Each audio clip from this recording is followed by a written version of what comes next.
O lalaki?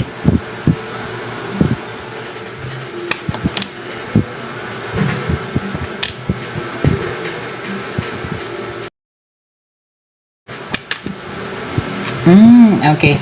So, sinasabi naman dito is just trust your intuition.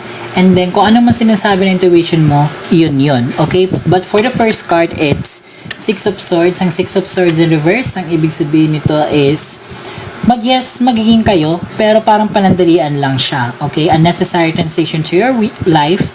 And, maganda yung part ng buhay mo kasi makaka-move on ka from him and magiging talaga siyang lesson learned for you. Okay? And then meron naman tayong the Empress. Ang ibig sabihin naman nito is maganda naman ang nakikita kung ano sa inyo, partnership, and magkakaroon kayo ng pet together. It's either a dog or a cat. Kasi aalagaan nyo yung dalawa. So yes, magiging kayo.